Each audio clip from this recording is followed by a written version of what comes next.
दोस्तों एक बार फिर से हम आपके लिए UP ITI admission 2026 online apply process की अपडेट लेके आ चुके हैं। किस तरह से आप यूपी आईटीआई 2026 के लिए अपने फॉर्म अप्लाई कर सकते हो, स्टेप बाय स्टेप कंप्लीट जानकारी आपको इस वीडियो में दी जाएगी।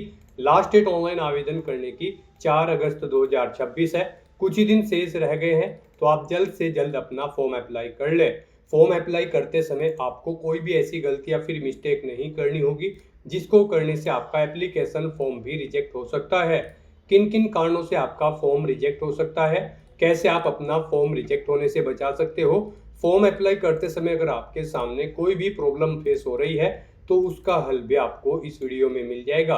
आवेदन करते समय आपको कुछ जनरल गाइडलाइंस को भी ध्यान में रखना होगा, तभी आपका एप्लीकेशन फॉर्म सक्सेसफुली सबमिट हो पाएगा। आवेदन करते समय आप अपना रजिस्ट्रेशन किस प्रकार से करोगे, कैसे आपको अपनी personal detail, qualification detail fill करनी होगी, डॉक्यूमेंट सिग्नेचर, फोटोग्राफ कैसे और कितने केबी में आप अपलोड करोगे, कैसे आप अपनी आईटीआई चुनोगे, फीस पेमेंट करते हुए रजिस्ट्रेशन से लेकर प्रिंट तक आप कैसे अपना फॉर्म अप्लाई करोगे। पूरी जानकारी के लिए आपको ये वीडियो शुरू से लेके एंड तक बिना स्किप किए हुए देखनी होगी। इस वीडियो को पूरा देखने पर ही आपके सभी सवाल और डाउट क्लियर होंगे। तो चलिए दोस्तों, बिना कोई वक्त कमाए शुरू करते हैं यूपीआईटीआई एडमिशन फॉर्म फिलअप की पूरी जानकारी। फॉर्म भरने से पहले आपको सबसे पहले हमारी वेबसाइट IND सरकारी नौकरी के इस पेज पर विजिट करना होगा, जिसका लिंक आपको नीचे description plus first comment box में मिल जाएगा। और हमारे इस पेज पर विजिट करके आप यहां से यूपीआईटीआई एडमिशन के लिए फॉर्म अप्लाई कर सकते हो। State council for vocational training की ओर से यूपीआईटीआई 2026 का नोटिफिकेशन रिलीज कर रखा है, जिसके लिए लास्ट डेट ऑनलाइन आवेदन करने की 4 अगस्त 2026 है। 8वीं 10वीं पास अप्लाई कर सकते हैं। मिनिमम 14 वर्ष आयु सीमा है। जनरल ओबीसी के लिए 250 रुपये फीस है। SC/ST के लिए 150, जो कि आप ऑनलाइन मोड से पेमेंट कर सकते हो। ऑनलाइन अप्लाई कर सकते हो। scvtup.in इसकी ऑफिशियल वेबसाइट है, जिससे आप फॉर्म अप्लाई कर सकते हो। इंपोर्टेंट लिंक सेक्शन के अंतर्गत ऑफिशियल नोटिफिकेशन PDF लिंक पर क्लिक करके आप इसके PDF यहां से डाउनलोड कर सकते हो और कंप्लीट एलिजिबिलिटी क्राइटेरिया चेकआउट कर सकते हो। हाउ टू अप्लाई प्रोसीजर की भी गाइडलाइन चेकआउट कर सकते हो। फॉर्म अप्लाई करने के लिए आपको अप्लाई ऑनलाइन के इस लिंक पर क्लिक करना होगा, तो आपके सामने ऑनलाइन आवेदन करने का ये ऑफिशियल पोर्टल ओपन हो जाएगा। अब यहाँ पर आपको अपना, अगर आपने फॉर्म पहले से फिल कर रखा है और आपका फॉर्म अनकम्प्लीट है तो यहाँ पर आप अपूर्ण आवेदन पत्र को पूर्ण करें के लिंक पर क्लिक करके पूर्ण कर सकते हैं, अपना फॉर्म कंप्लीट कर सकते हैं। और अगर आप अपने फॉर्म में कोई संशोधन करना चाहते हैं, करेक्शन करना चाहते हैं, तो आवेदन पत्र में संशोधन करें के इस ऑप्शन पर क्लिक करके आप अपने फॉर्म में संशोधन कर सकते हैं। और अगर आप बिल्कुल न्यू हैं, आप फर्स्ट टाइम अप्लाई करने जा रहे हो, तो सबसे पहले यहाँ पर आपको अपना रजिस्ट्रेशन करना होगा अपना फॉर्म अप्लाई करने के लिए। तो यहाँ पर आपको अब online submission of application for admission for session 2026-27 for government private ITI के इस ऑप्शन पर क्लिक करना है। उसके बाद आपके सामने कुछ इस तरह से इंटरफेस ओपन होगा। अब गाइस यहाँ पर आपको अपनी बेसिक इन्फॉर्मेशन प्रोवाइड करते हुए अपना फॉर्म फिल करना है। सबसे पहले यहाँ पर आपको अपना नाम इंग्लिश में एंटर करना है। उसके बाद आपको अपना नाम हिंदी में यहाँ पर एंटर करना है। हिंदी में एंटर करने के लिए आपको यहाँ पर गूगल इनपुट टूल का लिंक दिया गया है, आप इस पर क्लिक करें। उसके बाद आपको यहाँ पर ये टूल ओपन हो जाएगा। अब यहाँ पर अपना नाम हिंदी में टाइप करने के लिए आपको यहाँ पर लैंग्वेज सेलेक्ट कर लेनी है हिंदी। आप यहाँ पर हिंदी ऑप्शन सेलेक्ट करेंगे, फिर यहाँ पर जो आपका नाम है उसे यहाँ पर आप टाइप करेंगे, वो यहाँ पर हिंदी में आपको शो कर दिया जाएगा। इसे यहाँ से आप कॉपी करें Ctrl+C करते हुए, और यहाँ पर आप Ctrl+V करते हुए इसे पेस्ट कर दें। इस तरह से यहाँ पर आपको अपना नाम हिंदी में एंटर कर देना है। उसके बाद गाइड यहाँ पर आपको अपने फादर का नाम इंग्लिश में एंटर करना है, हिंदी में यहाँ पर आपको एंटर करना है। मदर का नाम इंग्लिश और हिंदी में यहाँ पर आपको एंटर करना है। उसके बाद यहाँ पर आपको अपनी डेट ऑफ बर्थ सेलेक्ट करनी होगी। पहले यहाँ पर आप अपनी डे सेलेक्ट करेंगे, फिर मंथ, फिर ईयर। उसके बाद आप अपनी कैटेगरी यहाँ पर सेलेक्ट करेंगे, आप जिस कैटेगरी से बिलोंग करते हैं। फिर गाइड यहाँ पर आपको अपना मोबाइल नंबर एंटर करना है, अपना आधार नंबर आपको एंटर करना है। और फिर आपको इस चेकबॉक्स को ओके करते हुए सेंड OTP के इस ऑप्शन पर क्लिक करना है। फिर यहाँ पर आपके मोबाइल नंबर पर एक OTP सबमिट किया गया है, वो OTP आपको यहाँ पर एंटर करना है। और उसके बाद आपको वेरीफाई एंड प्रोसीड के इस ऑप्शन पर क्लिक करना है। फिर आपके सामने ये पॉपअप शो होगा। अब आप इस चेकबॉक्स को ओके करें और उसके बाद यहाँ पर यस के इस ऑप्शन पर क्लिक कर दें। फिर आपके सामने कुछ इस तरह से इंटरफेस ओपन होगा। अब यहाँ पर आपको ऑप्शन सेलेक्ट करना है। आप यहाँ पर राजकीय ITI में एडमिशन लेना चाहते हैं, या फिर आप प्राइवेट ITI, निजी ITI में लेना चाहते हैं, या फिर राजकीय एवं निजी यानी कि प्राइवेट दोनों के लिए आप आवेदन कर रहे हैं, इनमें से आप किसके लिए आवेदन करना चाहते हैं वो ऑप्शन यहाँ पर आप सिलेक्ट करें और उसके बाद गाइज फिर सबमिट के इस ऑप्शन पर क्लिक करें।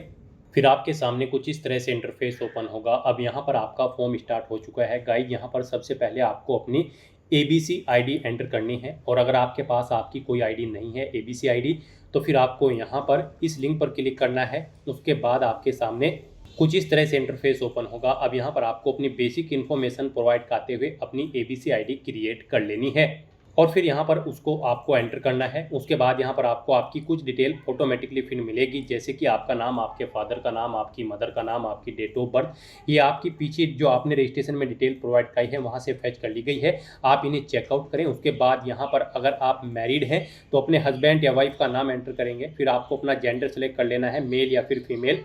फिर यहाँ पर आपको इस पेज को नीचे स्क्रॉल करना है। फिर यहाँ पर आपको आपकी कैटेगरी ऑटोमेटिकली फिर मिलेगी जो आपने रजिस्ट्रेशन में प्रोवाइड कराई थी। उसके बाद यहाँ पर अगर आपकी कोई सब कैटेगरी है तो वो यहाँ पर आप सिलेक्ट कर ले, नहीं है इनमें कोई भी तो फिर यहाँ पर आप इस ऑप्शन को ऐसे ही रहने दें। फिर आपसे पूछा गया है कि क्या आप दिव्यांग कैंडिडेट हैं, अगर हैं तो इनमें से ऑप्शन सेलेक्ट करें। आपको किस प्रकार की दिव्यांगता है, नहीं है तो फिर यहाँ पर आप इसी ऑप्शन को सिलेक्ट रहने दें, यानी कि सिलेक्ट चेंज करके इसी ऑप्शन पर आप क्लिक रहने दें। उसके बाद आपसे पूछा गया है कि क्या आप माइनॉरिटी कैटेगरी के अंतर्गत आते हैं, अगर आते हैं तो इनमें से ऑप्शन सेलेक्ट करें, नहीं आते हैं तो NA ऑप्शन सेलेक्ट कर लें। फिर यहाँ पर आपको आपका आधार नंबर और मोबाइल नंबर ऑटोमेटिकली फिर मिलेगा आपके रजिस्ट्रेशन में जो आपने प्रोवाइड कराया था। उसके बाद यहाँ पर आपको अपनी ईमेल आईडी एंटर करनी है। फिर यहाँ पर आपको अपना मूल निवास स्थान सेलेक्ट कर लेना है, आप उत्तर प्रदेश से बिलोंग करते हैं या फिर किसी अन्य प्रदेश से। उसके बाद आपको अपना डिस्ट्रिक्ट सेलेक्ट करना है। फिर यहाँ पर आपको अपना तहसील सेलेक्ट करना है, अपना होम ब्लॉक आपको सेलेक्ट कर लेना है। तहसील के अकॉर्डिंग आपको लिस्ट शो कर दी जाएगी। और फिर गाइज यहाँ पर आपको अपना एड्रेस एंटर करना है। यहाँ पर आप अपना परमानेंट एड्रेस एंटर करें। उसके बाद यहाँ पर आप अपना कोरोस्पोंडेंस एड्रेस एंटर करें, और अगर आपका कोरोस्पोंडेंस एड्रेस आपके परमानेंट एड्रेस के अकॉर्डिंग सेम है तो आप सेम एज में इस चेकबॉक्स को ओके कर दें। ऑटोमेटिकली आपका कोरोस्पोंडेंस एड्रेस आपके परमानेंट एड्रेस के अकॉर्डिंग यहाँ पर फिल हो जाएगा। इस तरह से अपनी डिटेल प्रोवाइड करने के बाद फिर आपको save and go to next step के इस ऑप्शन पर क्लिक करना है। नेक्स्ट यहाँ पर आपको अपनी एजुकेशनल क्वालिफिकेशन की डिटेल प्रोवाइड करनी है। यहाँ पर UP ITI में एडमिशन लेने के लिए आपका 8वीं या फिर 10वीं क्लास पास आउट होना जरूरी है किसी वेल रिकॉग्नाइज्ड बोर्ड से। तो यहाँ पर अब आपसे पूछा गया है आपने 8वीं पास आउट कर रखी है या फिर 10वीं भी पास आउट कर रखी है, या फिर आपने 10वीं विज्ञान एवं गणित विषयों के साथ पास आउट कर रखी है, 10वीं आपने उत्तीर्ण कर रखी है 10+2 व्यवस्था के अंतर्गत, और या फिर आपने 10वीं उत्तीर्ण कर रखी है विज्ञान एवं गणित विषयों के साथ साथ, अथवा उसी क्षेत्र में व्यावसायिक विषय के साथ उत्तीर्ण जिसमें विज्ञान एवं गणित भी सम्मिलित रहा हो। आप अपने अकॉर्डिंग यहाँ पर अपनी क्वालिफिकेशन का ऑप्शन सेलेक्ट कर लेंगे। यहाँ पर अगर आपने 10वीं सिंपली पास आउट कर रखी है तो आप 10वीं उत्तीर्ण अथवा उसके समकक्ष ऑप्शन सेलेक्ट कर लेंगे। तो इनमें से आप अपने अकॉर्डिंग अपनी क्वालिफिकेशन सेलेक्ट करेंगे और फिर यहाँ पर अपनी क्वालिफिकेशन की डिटेल प्रोवाइड करेंगे। यहाँ पर आपको अपनी 8वीं और 10वीं क्लास की डिटेल देनी होगी। यहाँ पर आपको सबसे पहले अपनी 8वीं क्लास की डिटेल देनी है। इसमें आपको बोर्ड या स्कूल का नाम देना है जिससे आपने अपनी 8वीं क्लास पास आउट की है। फिर यहाँ पर स्कूल या कॉलेज का नाम देना है जिससे आपने अपनी 8वीं क्लास पास आउट की है। अपना 8वीं का रोल नंबर यहाँ पर आपको एंटर करना है, किस ईयर में इसे आपने पास आउट किया है वो ईयर आपको सेलेक्ट कर लेना है। फिर यहाँ पर आपको अपने सब्जेक्ट एंटर करने हैं, 8वीं में आपके पास जो जो सब्जेक्ट थे। उसके बाद यहाँ पर आपको अपने टोटल मार्क्स एंटर करने हैं। यहाँ पर फिर आपको बताना है उनमें से आपने कितने मार्क्स ऑब्टेन किए थे वो यहाँ पर आप एंटर करेंगे। उसके अकॉर्डिंग यहाँ पर आपकी परसेंटेज कैलकुलेट करके आपको शो कर दी जाएगी। इस तरह से यहाँ पर आपको अपनी 8वीं क्लास की डिटेल देनी है। फिर यहाँ पर आपको अपनी 10वीं क्लास की डिटेल देनी है। यहाँ पर आपको सेलेक्ट करना है बोर्ड का नाम जिससे आपने अपनी 10वीं क्लास पास आउट की है। UP board, CBSE board, ICSE board या फिर कोई अन्य बोर्ड, आप अपने अकॉर्डिंग ऑप्शन सेलेक्ट करेंगे। उसके बाद यहाँ पर आपको स्कूल या कॉलेज का नाम देना है जिससे आपने अपनी 10वीं क्लास पास आउट की है। 10वीं का रोल नंबर यहाँ पर आपको अपना एंटर करना है। किस ईयर में आपने पास आउट किया है वो यहाँ पर आपको सेलेक्ट कर लेना है। अपने 10वीं के सब्जेक्ट यहाँ पर आपको एंटर करने हैं जो जो सब्जेक्ट आपके पास 10वीं क्लास में थे। फिर गाइस यहाँ पर आपको बताना है टोटल मार्क्स कितने थे और उनमें से आपने कितने ऑब्टेन किए हैं वो यहाँ पर आपको एंटर कर देने हैं। इनके अकॉर्डिंग आपकी परसेंटेज यहाँ पर कैलकुलेट करके आपको शो कर दी जाएगी। अगर आपने यहाँ पर CBSE या फिर ICSE बोर्ड से कर रखी है तो फिर यहाँ पर आपको अपना CGPA कैलकुलेट करके अपनी परसेंटेज एंटर करनी होगी। उसके बाद यहाँ पर अगर आपके पास 10वीं क्लास में मैथमेटिक्स और साइंस सब्जेक्ट थे तो उनके भी मार्क्स की डिटेल यहाँ पर आपको एंटर करनी होगी। यहाँ पर आपको टोटल मार्क्स एंटर करने होंगे, उनमें से आपने कितने ऑब्टेन किए हैं वो आपको एंटर करने होंगे। यहाँ पर आपकी परसेंटेज इन मार्क्स के अकॉर्डिंग कैलकुलेट करके आपको शो कर दी जाएगी। यहाँ पर अगर आप लास्ट का ऑप्शन सेलेक्ट करेंगे या फिर ये ऑप्शन थर्ड ऑप्शन सेलेक्ट करेंगे, 10वीं आपने विज्ञान एवं गणित विषयों के साथ यहाँ पर कर रखी है, तो आपको ये ऑप्शन इनेबल कर दिए जाएंगे और यहाँ पर आपको अपने मैथ और साइंस सब्जेक्ट के मार्क्स की डिटेल प्रोवाइड कर देनी होगी। इस तरह से यहाँ पर आपको अपनी एजुकेशनल क्वालिफिकेशन की डिटेल देनी है। फिर यहाँ पर अगर आपने पहले भी किसी ITI ट्रेड में ITI कर रखी है, यानी कि किसी अन्य ट्रेड में, यहाँ पर आप जिस ट्रेड के लिए अप्लाई करने जा रहे हैं उससे किसी अन्य ट्रेड में आपने अपनी पहले भी ITI कर रखी है, तो उसकी डिटेल यहाँ पर आप प्रोवाइड कर सकते हैं। आपको नाम देना होगा प्रीवियस ITI का जिससे आपने अपनी ITI कर रखी है किसी ट्रेड में, और फिर यहाँ पर आपको प्रीवियस ITI की ट्रेड का नाम देना होगा, किस ट्रेड में आपने अपनी ITI कर रखी है। और अगर आपने पहले यहाँ पर कोई ITI नहीं कर रखी है तो इन कॉलम्स को आप खाली छोड़ देंगे। उसके बाद यहाँ पर आपसे पूछा गया है कि क्या आप राज्य स्तरीय खिलाड़ी हैं, अगर हैं तो इस चेकबॉक्स को ओके करेंगे, नहीं है तो इसे अनचेक रहने देंगे। आपने व्यावसायिक शिक्षा, कौशल विकास एवं उद्यमशीलता विभाग उत्तर प्रदेश के नियमित सेवानिवृत्त कार्मिक के पुत्र या पुत्री या फिर पति पत्नी है तो इस ऑप्शन को सिलेक्ट करेंगे, नहीं तो इसे अनचेक रहने देंगे। किसी उद्योग में आपने 2 वर्ष या उससे अधिक समय के लिए कार्य किया है तो आप इस चेकबॉक्स को ओके करेंगे, नहीं तो इसे अनचेक रहने देंगे। इस तरह से यहाँ पर आपको अगर इनमें से आपके पास कोई भी एक ऑप्शन है तो फिर यहाँ पर आपको वरीयता दी जाएगी एडमिशन में। फिर यहाँ पर आपको अपना फोटो और सिग्नेचर अपलोड करने हैं। यहाँ पर इनके लिए आपको गाइडलाइन दी गई है, आपका फोटो 50 KB से कम होना चाहिए और सिग्नेचर भी आपके 50 KB से कम होने चाहिए। ये यहाँ पर JPG या फिर JPEG फॉर्मेट में होने चाहिए। गाइड यहाँ पर अगर आपके फोटो और सिग्नेचर का साइज कम या ज़्यादा है तो आपको गूगल पर जाना है, इमेज रिसाइजर टाइप करना है, मल्टीपल ऑनलाइन वेबसाइट ओपन हो जाएंगी। किसी भी वेबसाइट को ओपन करें और यहाँ वहाँ पर आप अपने जिस भी डॉक्यूमेंट का साइज दी गई गाइडलाइन के अकॉर्डिंग सेट करना चाहते हैं उसे अपलोड करें, उसका साइज सेट करें, वहाँ से डाउनलोड करके यहाँ पर अपलोड कर दे। अपना फोटो और सिग्नेचर अपलोड करने के लिए आपको अपलोड के इन ऑप्शंस पर क्लिक करना है, फाइल को सेलेक्ट कर लेना है और 1 बाय 1 करके अपना फोटो और सिग्नेचर यहाँ पर अपलोड कर देने हैं। और उसके बाद गाइड फिर आपको यहाँ पर save and go to next step के इस ऑप्शन पर क्लिक करना है। नेक्स्ट आपके सामने कुछ इस तरह से इंटरफेस ओपन होगा। अब यहाँ पर आपको अपनी शैक्षणिक अर्हता के आधार पर अपनी ITI का चयन करना है। यहाँ पर आप ITI में अपनी किस शैक्षणिक अर्हता के आधार पर चयन करना चाहते हैं अपनी ITI का, वो आप सिलेक्ट करें। 10वीं के बेस पर या फिर 8वीं के बेस पर या फिर दोनों के बेस पर आप अपने अकॉर्डिंग ऑप्शन सेलेक्ट करेंगे। उसके बाद यहाँ पर अगर आप जनपद स्तर पर आरक्षण चाहते हैं तो आपको 75% आरक्षण मान्य होगा और अगर प्रदेश स्तर पर चाहते हैं तो 25% आरक्षण आपका मान्य होगा। यहाँ पर उसके बाद आपसे पूछा गया है आप इनमें से किस स्तर पर आरक्षण चाहते हैं, जनपद स्तर या फिर गृह प्रदेश, आप अपने अकॉर्डिंग ऑप्शन सेलेक्ट करेंगे। फिर यहाँ पर आपको आपकी क्वालिफिकेशन और गृह जनपद या फिर गृह प्रदेश के अकॉर्डिंग ITI की सूची शो कर दी जाएगी। इसमें से आप जिस ITI को जिस नंबर पर प्रेफरेंस देना चाहते हैं एडमिशन के लिए उसे आप सेलेक्ट करें और चुने के ऑप्शन पर क्लिक करके यहाँ पर इस सूची में ऐड कर दे, इस कॉलम में ऐड कर दे। तो यहाँ पर आपको 1 बाय 1 करके अपनी चॉइस के अकॉर्डिंग जिस ITI को आप जिस नंबर पर एडमिशन के लिए प्रेफरेंस देना चाहते हैं उस पर सिलेक्ट करते हुए यहाँ पर ऐड कर देना है। फिर यहाँ पर आपने जो जो ITI यहाँ पर सिलेक्ट की है उन्हें आपको यहाँ पर इस कॉलम में ऐड करना है।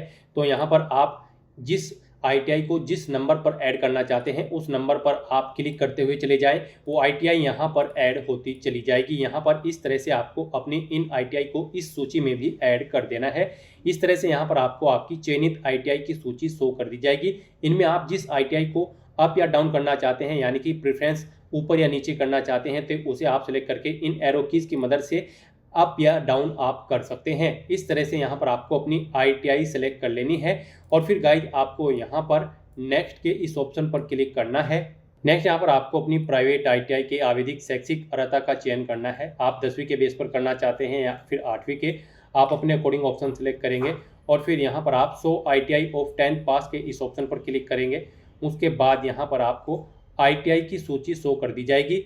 इनमें आप जिस ITI को जिस नंबर पर प्रेफरेंस देना चाहते हैं उसे यहाँ पर उस नंबर पर सेलेक्ट करें, चुने के ऑप्शन पर क्लिक करें और वो ITI यहाँ पर इस कॉलम में ऐड हो जाएगी। इस तरह से यहाँ पर आपको 1 बाय 1 करके अपनी चॉइस के अकॉर्डिंग ITI को सिलेक्ट कर लेना है। यहाँ पर आप जिस ITI को जिस नंबर पर प्रेफरेंस देना चाहते हैं उस नंबर पर आप सेलेक्ट करेंगे, चुने के ऑप्शन पर क्लिक करेंगे और उसे यहाँ पर आप ऐड कर देंगे।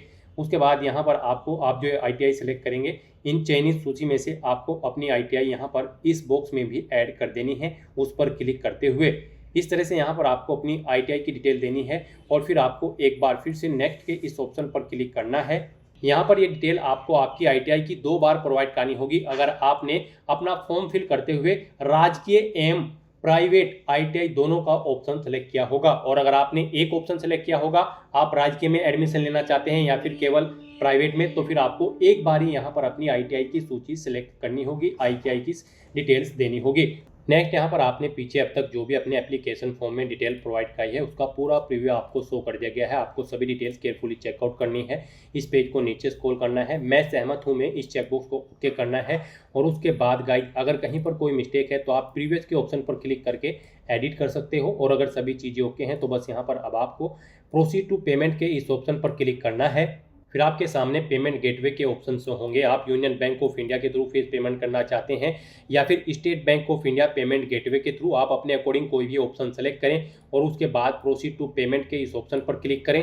फिर आपको फीस पेमेंट के इस इंटरफेस पर डायरेक्ट कर दिया जाएगा। गाइस यहाँ पर आपको आपकी कैटेगरी के अकॉर्डिंग एप्लीकेशन फीस का अमाउंट देखने को मिल जाएगा। जनरल OBC के लिए 250 रुपये फीस है, SC ST के लिए 150 रुपये फीस यहाँ पर आपको देनी होगी। तो यहाँ पर अब अपना फीस पेमेंट करने के लिए आपके पास ऑप्शन है, आप debit card, credit card, net banking या फिर UPI के माध्यम से अपना फीस पेमेंट कर सकते हो। यहाँ पर आपके लिए सबसे बेस्ट और ईजी ऑप्शन UPI का रहेगा, तो आप UPI के इस ऑप्शन पर क्लिक करें। उसके बाद आप यहाँ पर UPI QR के इस रेडियो बटन पर क्लिक करें और फिर गाइड आप पे नाउ के इस ऑप्शन पर क्लिक करें।